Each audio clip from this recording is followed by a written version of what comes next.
En primer lugar, yo quiero agradecer la presencia de todos vosotros, a los organizadores de este curso, especialmente a Javier Zarzalejos y Cayetano Álvarez de Toledo y Rafael Bardají, y a los participantes en el mismo, ¿no? Acabamos de tener una reunión, una sesión muy interesante con nuestro amigo Simón Serfati, con el antiguo primer ministro de Eslovaquia, Mikuláš Dzurinda, y con Charles Powell. Y ahora pues damos la bienvenida en primer lugar a Michel Alliot-Marie. Muchas gracias, Michel, por estar aquí. Michel Alliot-Marie ha sido uno de los grandes personajes históricos del centro derecha francés, la derecha francesa. Lo sigue siendo. Y ha sido ministro de tal cantidad de cosas que no voy a relatarlas porque sería una lista interminable. Pero ha sido ministro de todo lo importante que se puede ser ministro. Y por lo tanto, pues estamos muy contentos con que esté aquí. Por supuesto, Jorge Edwards, bien conocido y un gran amigo de todos nosotros.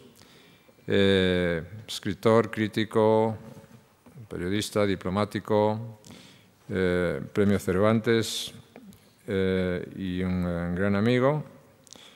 Y muchas gracias por venir, por estar con nosotros, por compartir con nosotros una vez más, Jorge. Y Mario Vargas Llosa, pues que tampoco necesita alargarse mucho en sus elogios, que es bien conocido, por razones de amistad, por razones de admiración, por razones de todo tipo. Y muchas gracias por estar aquí una vez más con nosotros en el Campus FAES para hablar de este tema de la Iniciativa Atlántica. El objetivo de esta reunión es, más que tener 4 intervenciones consecutivas, sino más bien tener un diálogo constructivo sobre una base que es lo que podemos llamar la Iniciativa de la Cuenca Atlántica, o el Atlantic Basin Initiative en inglés, que es una iniciativa que hemos podido poner en marcha, que se ha puesto en marcha en la Universidad Johns Hopkins de los Estados Unidos, en Washington, que ha desarrollado ya distintas actividades y que tengo el honor y la satisfacción de dirigir, y es una de mis actividades profesionales y académicas en este momento, y que cuenta con la participación de muchas personas destacadas, entre otras, por ejemplo, de las que están presentes aquí, precisamente Michel Alliot-Marie. Yo quiero decir a todos que yo soy por si alguien tenía alguna duda, ¿no? Pero yo soy un atlantista convencido por distintas razones, ¿no? La primera es que yo no puedo explicar España sin el Atlántico, me resultaría imposible. No puedo explicar Europa sin el Atlántico, me resultaría también imposible. Es más, si pienso en la Europa reciente, en la Unión Europea, tengo que decir que, en mi opinión, la Unión Europea fue posible por la relación atlántica, es posible por la relación atlántica y será posible o no será por la relación atlántica. Y luego, desde un punto de vista estrictamente, circunstancias estrictamente personales, pues yo creo en los valores atlánticos. En eso que se ha llamado los valores atlánticos, que se puede llamar también los valores occidentales, son los valores que yo defiendo. Estoy muy orgulloso de defender esos valores y además considero que esos valores no son intercambiables con otros valores. Y además considero que son mejores que otras cuestiones, otros supuestos valores que pueden ofrecer desde otras partes del mundo. El Estado de Derecho, la libertad, la democracia, la tolerancia, el pluralismo, la igualdad entre hombres y mujeres, pues son principios, son valores que merece la pena ser defendidos y son en los que creo. Además de eso, me lleva a ser un atlantista convencido también el análisis de la situación estratégica del mundo. Y me lleva a la convicción de que es un momento, como se decía recientemente hace poco en esta misma mesa, de reforzar, ampliar y revitalizar la idea atlántica. Por lo tanto, la idea de esta iniciativa de la Cuenca Atlántica es reclamar un papel protagonista para el Atlántico en el mundo del futuro, para la política atlántica, contando con el éxito evidente histórico del Atlántico Norte y teniendo en cuenta el potencial extraordinario del Atlántico Sur.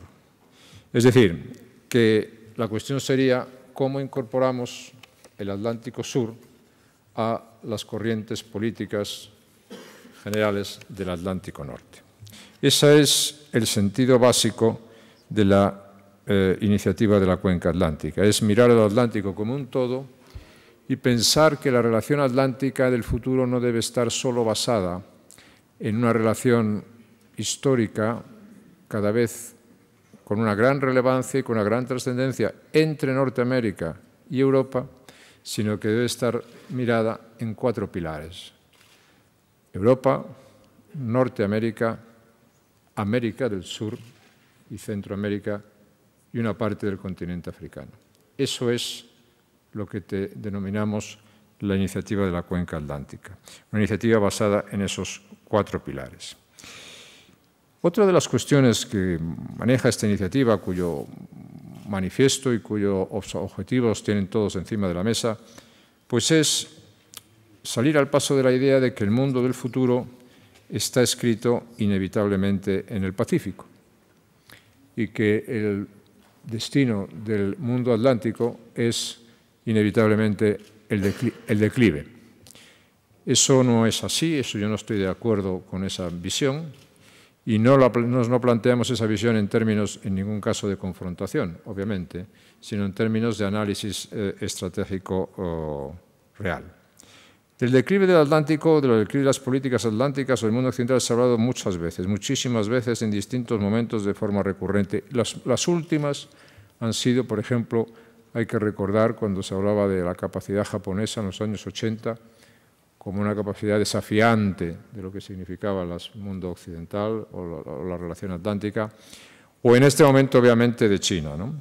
Y nadie puede pensar obviar la importancia que puede tener la incorporación de China o la incorporación de la India o de otros países del Pacífico, de Asia, al mundo de hoy. Entre otras cosas, algunas de esas incorporaciones son la expresión del éxito de la política atlántica, por ejemplo, la culminación de la Guerra Fría y el derrumbamiento de la Unión Soviética. Pero la incorporación de 3.000 millones de personas, o de más de 3.000 millones de personas a la economía moderna o al mundo de la economía libre o a la participación normalizada en las relaciones internacionales, evidentemente produce unos cambios estratégicos muy importantes. Una cosa es esa y otra cosa es no analizar que los factores de estabilidad o de institucionalidad o de seguridad que se producen en el Atlántico no se van a producir en mucho tiempo en el Pacífico de la misma manera, en ningún caso. Y luego, evidentemente, se producen otros cambios, ¿no? Incluso cambios que afectan a posiciones estratégicas de países, como es el caso de los Estados Unidos. Los Estados Unidos definieron recientemente una política que llamaron Pivoting to Asia, es el reequilibrio hacia Asia, que naturalmente están redefiniendo, u otras políticas como esa política aconsejada de Leading Behind the Scenes, que yo creo que es una doctrina recomendable para un presidente retirado, influir detrás de las bambalinas, detrás del escenario, ser influyente, ser atendido, ser escuchado, pero que es una doctrina catastrófica para un superpoder que tiene las responsabilidades globales en todo el mundo, ¿no? Y por lo tanto, y las consecuencias las estamos viendo pues, en muchas áreas del mundo, ¿no? El Atlántico, la cuenca atlántica, tiene una población joven, excepto en Europa, cuestión sobre las cuales europeos deberíamos reflexionar seriamente. Tiene unos sistemas institucionales más seguros y aunque algunas personas no hayan reparado en eso, se dan varias circunstancias en la cuenca atlántica. Tiene las mayores reservas de petróleo del mundo, tiene las mayores reservas de gas del mundo, las mayores reservas de materias primas del mundo, las mayores reservas de alimentos del mundo y las mayores reservas de agua del mundo. Tiene los mayores flujos de intercambios comerciales, de intercambios de bienes y servicios del mundo en este momento y comparte como área unos valores culturales sin duda que no están al alcance de otros en este momento.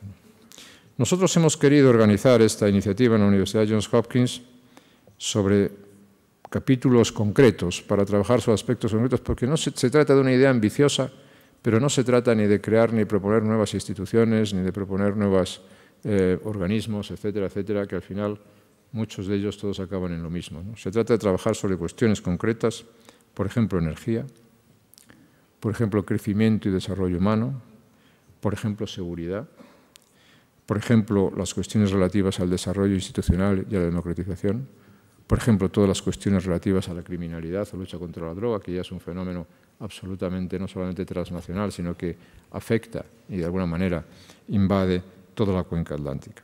Y como ejemplo de eso vamos a celebrar una de nuestras primeras reuniones monográficas, que será un foro sobre la energía, el Atlantic Energy Forum, que celebraremos en México el próximo mes de noviembre. Es decir, se trata de estrechar los lazos atlánticos desde posiciones concretas.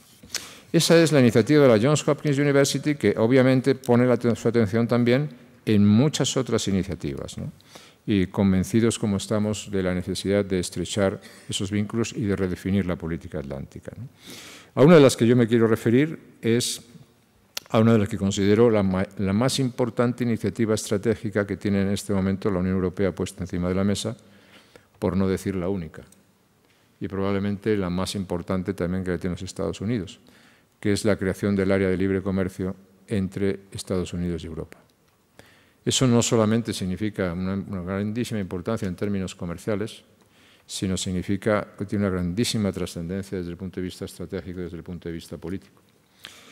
Yo quiero decir que estamos hablando de un área que representaría aproximadamente casi a 900 millones de personas en el mundo, al 50% de la riqueza mundial, al 30% del comercio mundial, de un área que tiene unos intercambios de 2.000 millones de euros diarios y que en términos de inversiones representan las mayores inversiones en los dos sentidos que existen en este momento en el mundo.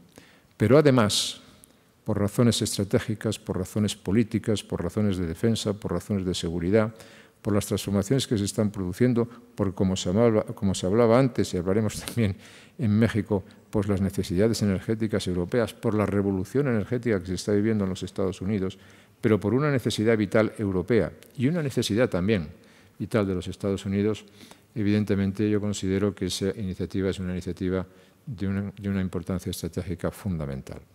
Esa iniciativa debe ser una iniciativa abierta.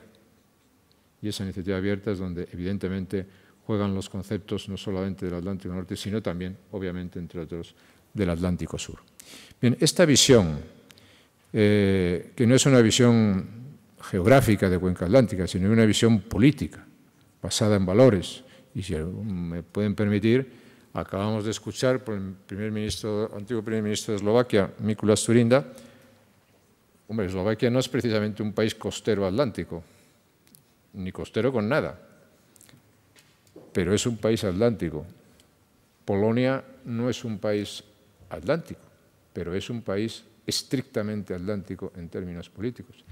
Y si me permiten, algo que tal vez pueda servir como elemento de debate, una de las más interesantes iniciativas que han surgido en América recientemente, que es la Alianza del Pacífico, entre México, Colombia, Perú y Chile. Bueno, pues la Alianza del Pacífico, en mi opinión, es la más cuidada expresión de política atlántica que existe en América, en la conjunción de esos países, ¿no? Afortunadamente, en el marco de la iniciativa tenemos representantes chilenos, tenemos representantes peruanos, tenemos representantes colombianos, como el presidente Uribe, tenemos expresidentes mexicanos como Ernesto Zedillo, etcétera, etcétera. En conclusión, yo creo que estamos en un punto crítico en cuanto a las decisiones estratégicas en el mundo y la visión atlántica que aportamos en términos de valores, en términos de competencia, en términos de influencia, en términos de garantía de estabilidad y de prosperidad para el mundo, es una de nuestras preocupaciones y es una de las preocupaciones que queríamos compartir. Es una iniciativa ambiciosa, pero sobre todo es una iniciativa deseable, como todo lo que está puesto encima de la mesa con una buena ambición. Y sobre estas cuestiones, pues yo creo que podemos abrir un diálogo en los términos que consideréis y sobre las cuestiones que consideréis, Michel, Jorge y Mario. Y por lo tanto, pues de los tres que empiece el que quiera, ¿no?